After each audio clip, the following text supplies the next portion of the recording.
If you enjoy stories where humanity turns weakness into strength, don't forget to hit like, leave a comment on which predator you'd want at your side, and subscribe for more HFY tales. Now let's begin. Ethan Vale adjusted the collar of his academy tunic, pretending he didn't hear the laughter from the aliens clustered around the upper tiers of the amphitheater. The Exchange Academy prided itself on diversity, hundreds of species, thousands of voices, all meant to prove that coexistence was possible.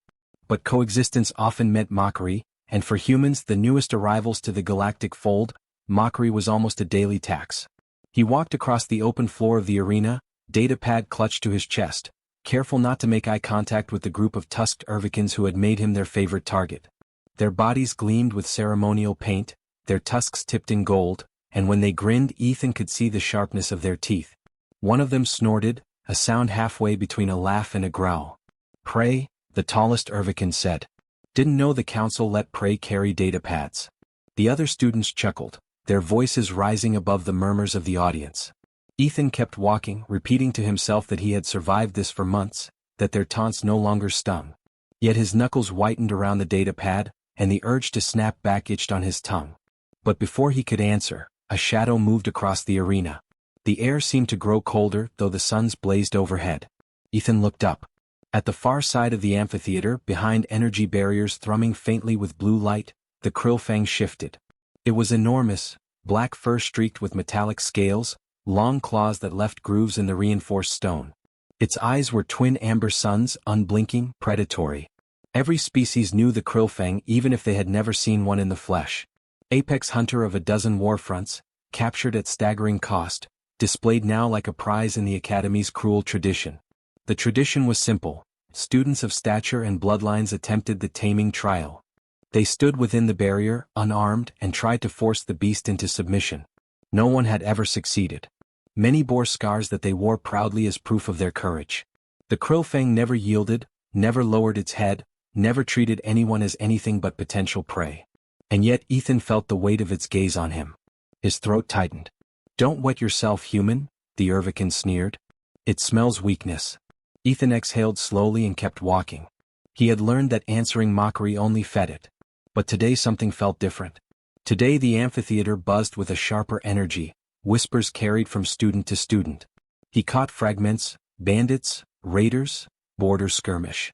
The academy was supposed to be untouchable, shielded by the council's authority, but rumor said bandit groups had been raiding trade convoys closer and closer to neutral space. Ethan had dismissed it as background noise until he saw movement along the upper terraces. They weren't academy students. Their armor was mismatched, their weapons scarred. Bandits. Panic rippled through the amphitheater. Alien students scattered, some fleeing toward exits, others hiding behind columns. The Urvikins froze, tusks bared in uncertain snarls. Energy barriers flickered uncertainly. The bandits must have hacked them, for one shimmered and fell. The Krillfang lifted its head, ears twitching, nostrils flaring. The lead bandit, a reptilian brute with scarred scales, pointed a blaster at the crowd. "Nobody runs," he barked. "We came for tribute. And for sport."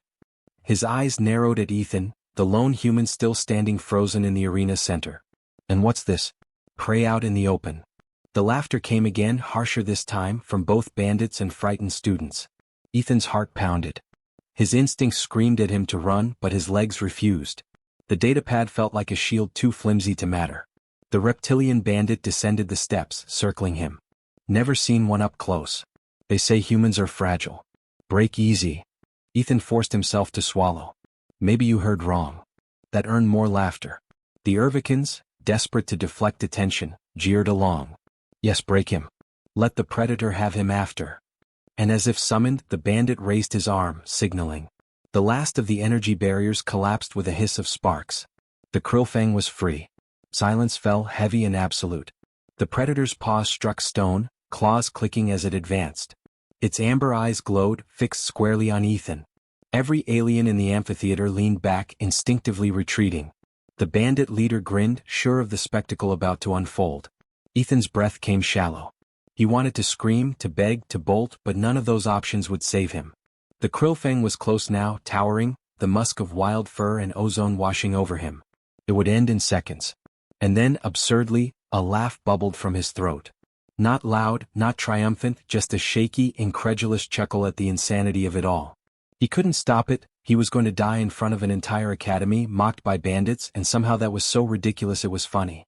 The Krillfang stopped. The predator's head tilted, ears flicking. The bandits froze mid-laughter. The Urvican's smug grins faltered. Instead of striking, the beast stepped past Ethan, planting itself between him and the armed raiders.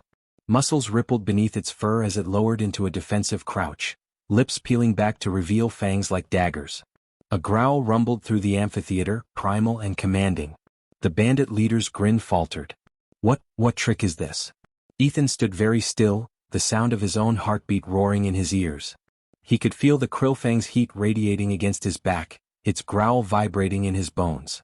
Slowly, instinctively, he whispered, "Easy." The predator's ear twitched. The growl deepened, but not at him. Gasps echoed through the amphitheater. Alien students clutched one another, eyes wide with disbelief. Predators did not choose. Predators did not protect. And yet the Krillfang had. The reptilian bandit spat and raised his blaster. "Then we'll kill them both." The Krillfang roared, a thunderclap of sound that shook dust from the rafters. Ethan's hands trembled, but beneath the fear was something else. A flicker of realization, sharp and dangerous. He wasn't the one in danger of being prey anymore. He was the one being defended. And for the first time since stepping into the academy, Ethan Vale wasn't the butt of the joke. He was the center of it. The human student who laughed, and the predator who chose him. The Krillfang's roar still echoed when the amphitheater erupted into chaos. Bandits fired wildly, bolts searing through the air, splintering stone, scattering panicked students. The beast moved like shadow and lightning, a streak of black and amber fury. It knocked one raider clear across the arena, jaws closing around his weapon and shattering it like brittle wood. Ethan stood rooted in place, half shielded by the predator's massive frame. He should have been running, but some part of him couldn't. The spectacle froze him as much as it captivated him. Every swipe of the Krillfang's claws was decisive, every leap deliberate, every movement purposeful, as if the predator understood exactly what it was doing. And it was not attacking him.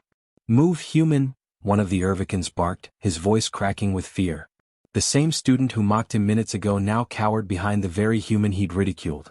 The irony hit Ethan, and against all reason he almost laughed again.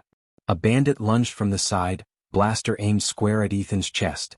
Reflexively, Ethan threw his datapad like a shield. The bolt scorched through it, sparks exploding, plastic and metal scattering. The Krillfang reacted instantly, launching forward, knocking the raider flat before its fangs closed around his throat. Ethan staggered back, staring at the ruined datapad at his feet. He should have been dead. The predator growled low, amber eyes cutting toward Ethan as if checking he was still alive. The sound sent shivers down his spine, not from fear but from the strange recognition in it. A question whispered at the edge of his mind, was this concern? The bandit leader bellowed orders, rallying his fighters. "It's just a beast. Kill it. Kill the human too." Shots rained. The Krillfang twisted, rolled, snapping a raider's weapon in half with a swipe. But Ethan saw something else, the way it angled its body, keeping him shielded, pushing him back from the line of fire. He realized with a chill that this wasn't random savagery. The predator was protecting him. Students huddled against the far walls, wide-eyed, recording feeds blinking in their hands. Council officials watching from hidden vantage points would see this too. Ethan knew the rumors. Every student trial with the Krillfang was archived, studied, dissected. And now, the entire galaxy would see the apex predator standing guard over a human. The thought made his stomach turn. He hadn't asked for this. He hadn't courted danger or sought glory. He was just a student trying to survive mockery and pass his courses. Yet here he was, standing at the heart of a storm that could ripple far beyond the academy. One of the Urvicans scrambled up, face pale beneath the tusked grimace. "This is impossible," he stammered. "It bows to no one." His gaze darted to Ethan with something like horror. "What did you do?" Ethan shook his head, throat dry. "Nothing." The Krillfang loosed a guttural snarl that silenced the chamber. The bandits hesitated, weapons trembling. For a brief, impossible instant, no one moved. Ethan's breath rasped in the quiet, too loud in his own ears. He realized they were all waiting for the beast to make its choice. He heard his own voice, shaky but clear. "I didn't force it. I didn't do anything. It chose." The predator's ears twitched as though responding to his words. It lowered its head, not in submission but in focus, eyes locked on the bandit leader. The reptilian brute spat a curse, slashing his weapon upward. "Then it dies with you." He fired. Ethan dove, heart pounding, the world a blur of fire and stone. But the Krillfang was faster. It slammed into the leader with bone-cracking force, pinning him, jaws at his throat. The bandit froze, weapon falling from his grip, eyes wide with primal terror. The predator didn't kill him. It growled, teeth grazing flesh, holding him utterly helpless but leaving him alive. Then it tossed him aside like discarded prey, turning back to Ethan. Confusion swirled through Ethan's mind. Why spare him? Why fight at all? Predators like this weren't supposed to show mercy, weren't supposed to shield anyone. Yet the evidence towered before him, fur bristling, fangs gleaming. Sirens wailed. Security reinforcements stormed the amphitheater, armored guards wielding stun lances and shield emitters. The bandits scattered, those still breathing scrambling for exits. Some were dragged down, others vanished in the chaos. When the dust settled, the Krillfang stood alone beside Ethan. Students whispered, officials barked orders, guards leveled weapons. None dared approach too closely. One voice, sharp with authority, cut through the clamor. "Hold positions. Don't fire." Council envoy Daresh strode into the arena, his silver robes trailing, his insectoid eyes glittering with unease. He studied the scene in silence before speaking, mandibles clicking. "This cannot be," he murmured, gaze flicking from Ethan to the predator and back. "The Krillfang has resisted generations of trials. And yet," his eyes narrowed. "You, human. Step away from it." Ethan's legs trembled. He glanced at the predator, towering beside him. It growled softly, not at him but at the envoy soldiers. The message was unmistakable. He would not step away without resistance. Ethan swallowed. "I don't think that's a good idea." Gasps rippled through the crowd. Daresh's mandibles clicked in irritation. "You dare defy the council? A student, a human at that? Do you know what precedent this sets?" Ethan had no answer. He barely understood what had happened himself. He felt the predator's presence like a storm at his back, fierce and unyielding, and he realized the envoy was right. Whatever this was, it was bigger than him. Guards shifted nervously, weapons humming. One wrong move and the amphitheater would turn into a slaughterhouse. Ethan forced himself to breathe, steady and deliberate. He could feel the weight of every eye on him, waiting to see what he would do. The Krillfang leaned closer, pressing its massive head briefly against his shoulder, a gesture so startlingly gentle that Ethan froze. The touch was brief, then gone, but it was enough. The entire arena gasped. The envoy's voice rose, brittle with fury and fear. "This is an abomination. Remove him. Remove it, before more chaos spreads." Ethan looked up at the ring of guards, blasters leveled. His pulse thundered. The Krillfang rumbled beside him, every muscle coiled. He realized in a flash of clarity what would happen. If they fired, the predator would defend him and blood would stain the stone. He also realized something else: he could speak. And maybe, just maybe, the predator would listen. His voice shook, but he forced the words out. "Easy. Don't." The Krillfang's growl subsided, though its body stayed tense. Its amber eyes flicked to him, waiting, listening. That single moment, that single pause made the envoy falter. "Impossible," Daresh whispered. Security did not fire. The bandits were gone. The amphitheater lay in ruins, yet silence save for the predator's breathing. Ethan felt the enormity of what had just occurred settle onto his shoulders. He wasn't sure if he could bear it. The envoy finally raised a clawed hand. "Detain the human. Secure the predator. The council will decide what to do with this anomaly." The guards hesitated, unsure who they feared more, the predator or the boy it had chosen. Ethan drew a sharp breath, steadying himself. He didn't know what the council's judgment would be. But he did know one thing: this bond, whatever it was, wasn't chance. And if they tried to sever it, there would be a fight none of them were ready for. The Krillfang growled low, eyes glinting in the fractured light, as if echoing his thought. Ethan's quarters felt smaller than ever, though the chamber was built to fit beings twice his height and 3 times his mass. The air smelled faintly of ozone from the security field humming across the door. Guards stationed outside whispered in languages he couldn't understand, but he caught the tension in their voices. Everyone had seen the recordings. Everyone knew what had happened in the arena. The Krillfang occupied the far side of the room, sprawled like a thundercloud come to rest. Its claws flexed idly against the floor, metal screeching beneath its weight, yet it did not pace or snarl. Instead, its amber eyes tracked Ethan with a steady, unnerving calm. Hours had passed since the tribunal guards herded them both here, yet the beast hadn't so much as snapped at the soldiers or tried the door. It stayed close, as if content, as if this sterile cell had become den enough so long as Ethan was inside. Ethan sat on the edge of the bed, elbows on his knees, trying to steady his breathing. His mind replayed every moment of the amphitheater, how the predator had moved, how it had shielded him, how it had touched his shoulder. He had no explanation. He had no defense ready for the inevitable questions. What could he say? That the deadliest hunter in the quadrant had simply liked his laugh? A soft scrape broke his thoughts. He looked up. The krillfang had shifted closer, enormous head tilted, nostrils flaring as it drew in his scent. Ethan swallowed hard. His hands itched to push it back, but some instinct warned him not to. Instead, he stayed still, forcing his heartbeat into a slower rhythm. "You shouldn't be here," he whispered. "You should be tearing down the walls or killing me." The predator blinked. Slowly, impossibly, it lowered itself until it lay flat on the ground before him. The sight punched the air from Ethan's chest. The krillfang had never bowed in front of anyone, not nobles, not warlords, not even the council's finest tamers. But now it stretched like a hound at rest, its flank pressed against the floor, waiting. The silence fractured when the door hissed open. 3 guards rushed in, staves crackling with energy. Behind them came an academy officer, a pale-skinned Varan with a mouth that curled into something between disdain and fear. His eyes barely acknowledged Ethan before snapping toward the predator. "It hasn't attacked?" the officer demanded. Ethan shook his head. "No, it hasn't." The Varan's gaze sharpened. "That only makes this more dangerous. It's adapting. Bonding. That cannot be allowed." Ethan stood, anger flaring despite his exhaustion. "It isn't dangerous to me." "That," the officer spat, "is exactly why the council will not sleep until it is caged again. Or killed." The krillfang rose at the tone, muscles tensing, a low growl rumbling from its chest. The guards snapped their staves forward, but Ethan lifted a hand. "Wait," he said quickly, his voice breaking but firm. He turned toward the predator, forcing his fear down. "Easy. Don't." The growl softened. The beast's ears flicked back, but it did not lunge.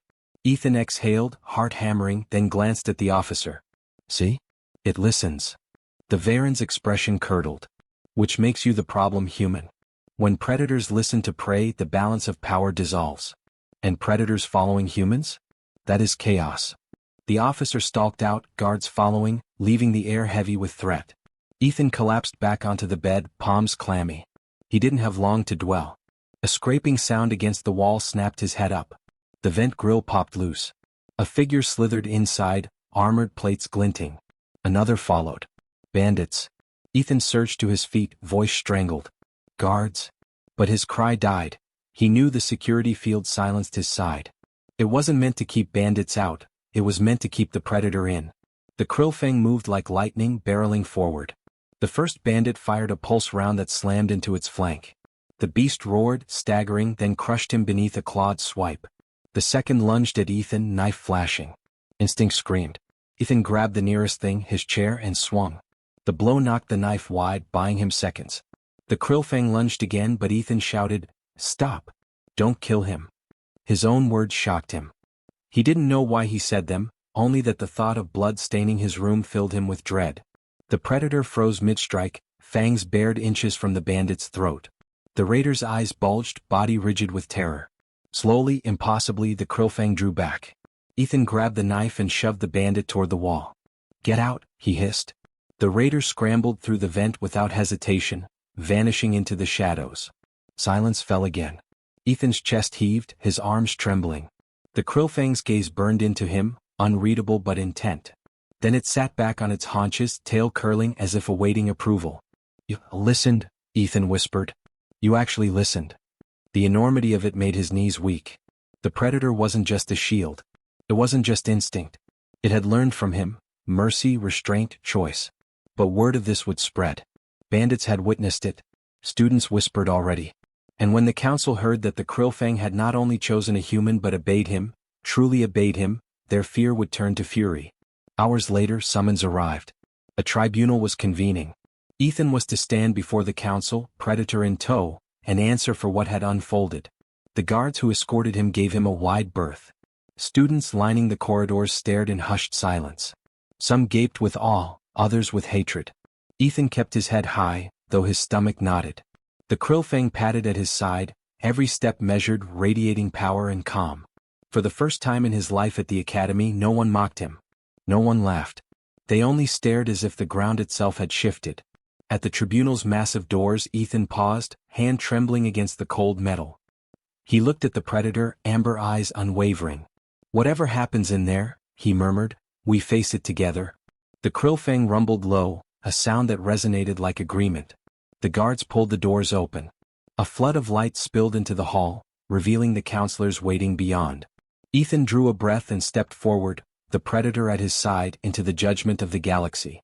The first shadows of dawn stretched thin across the alien world's horizon, painting the canopy with hues of blue and gold. Orion had barely slept, though the predator beside him breathed in slow, steady rhythm, its bulk a living wall against the cold. He'd replayed every moment of the previous day, the laughter of the bandits when they thought the predator was theirs to command, the shock on their faces when it had turned instead to protect him and Lyra. That bond, unexplainable, irrational to the council's logic, was only tightening. And with it so too did the danger. Lyra stirred, her hair tangled and eyes rimmed with exhaustion, but her jaw was set firm. "They won't stop," she whispered, pulling her jacket tighter. "The bandits know what this creature means. They'll come again harder." Orion nodded. He had felt it too, that prickle at the base of the skull that warned of pursuit. Predators in nature knew the scent of their hunters. This one knew, and it waited patiently, its amber eyes flicking between the trees as though already anticipating the next strike. They pressed deeper into the wilderness, skirting valleys choked with fog, scaling ridges where alien sunbirds wheeled overhead in silence.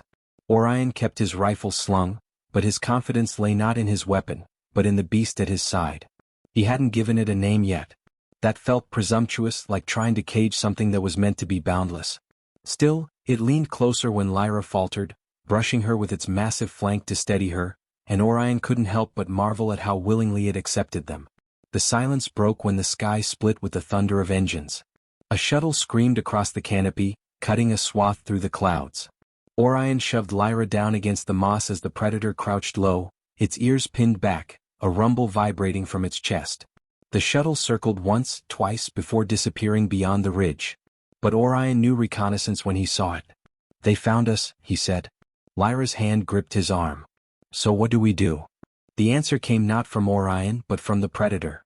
It lifted its head, nostrils flaring, then bounded toward the ravine without hesitation. Orion exchanged one brief look with Lyra before following. There was no choice. Either trust the beast or wait for the hunters to descend. The ravine was treacherous, its floor a jumble of slick stone and alien ferns that clawed at their legs.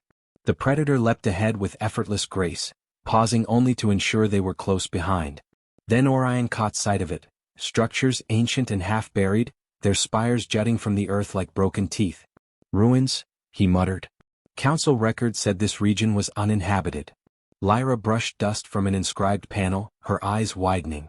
"Not uninhabited. Forgotten." The predator growled softly, circling the stones with the familiarity of something returning home. Orion felt a chill creep down his spine. These weren't mere ruins.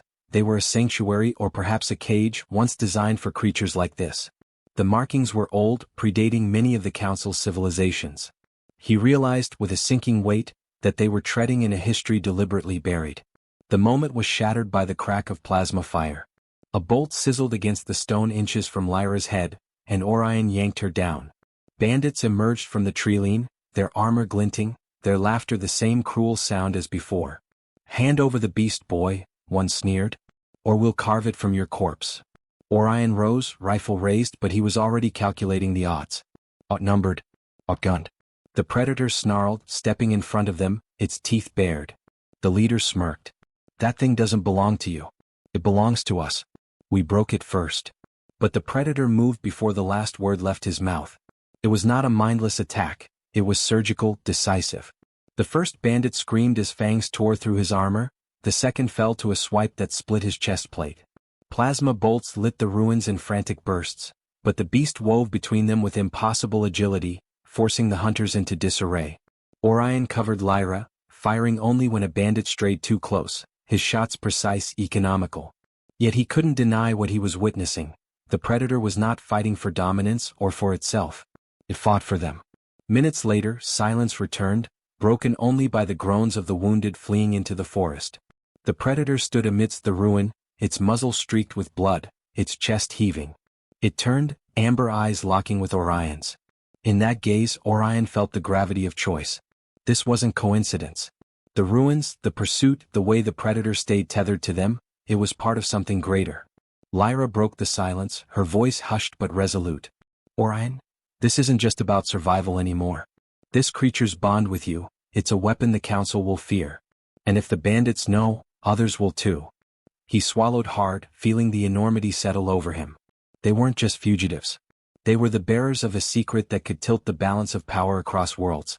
The predator padded closer, lowering its head to Orion's side in a gesture that felt ancient, primal, and binding. Orion rested his hand against its coarse fur, steadying both of them. We move, he said. Before the next wave finds us.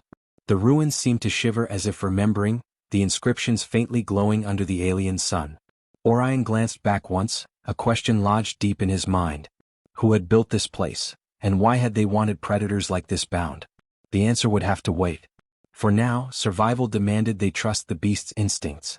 And as they slipped back into the forest, Orion could not shake the feeling that they had just crossed a threshold into something far larger than a skirmish with bandits. Something that would pit them not just against hunters, but against the designs of the Council itself. The predator paused on a ridge, gazing toward the horizon where the shuttle had vanished. Its growl was low, almost mournful. Orion tightened his grip on his rifle, knowing it was not mourning, it was warning. And whatever storm was coming, it would find them ready. The Council chamber was not built for comfort. Its vastness pressed down on those who entered, designed to remind every species of its insignificance beneath the gaze of ancient authority. The ceiling arched higher than any cathedral, banners of alien empires swaying gently in the filtered air. At the chamber's heart, encircled by tiers of judgmental faces, Orion stood with Lyra at his side and the predator crouched between them like a shadow given flesh. Whispers rippled across the tiers. Dozens of alien races stared in disbelief, some with awe, others with open hostility. A predator of its kind had not been seen within Council walls in generations, and never before beside a human. Orion could feel their scrutiny like fire against his skin, but he held his ground, jaw tight, gaze steady.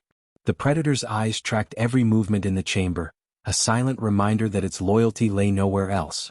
The Grand Arbiter's voice cracked through the air, sharp as stone breaking. Human Orion hail. Scholar Lyra Vera. You stand accused of trespass, unlawful possession of a restricted creature, and instigating conflict with Council-protected factions. Lyra straightened, her voice clear despite the oppressive silence. We did not instigate conflict. Bandits hunted us. They sought to enslave this creature. A counselor from the Veru Syndicate hissed, their mandibles clicking. It cannot be enslaved. It does not bond. That is why they were purged from record, too dangerous, too uncontrollable. And yet, their compound eyes flicked toward the predator. It kneels beside a human. The murmurs rose again, louder this time. Orion felt the weight of every gaze not only on him but on the predator's choice. He took a breath, forcing his words to cut through the noise. It wasn't tamed. It chose. When the bandits tried to break it, it turned on them. When it could have killed me, it didn't. You fear what you don't understand, but I stood before it unarmed. I laughed when they thought they owned it. And it stayed with me. The predator stirred, rising to its full height. Muscles rippled beneath its fur, and its low growl silenced the chamber.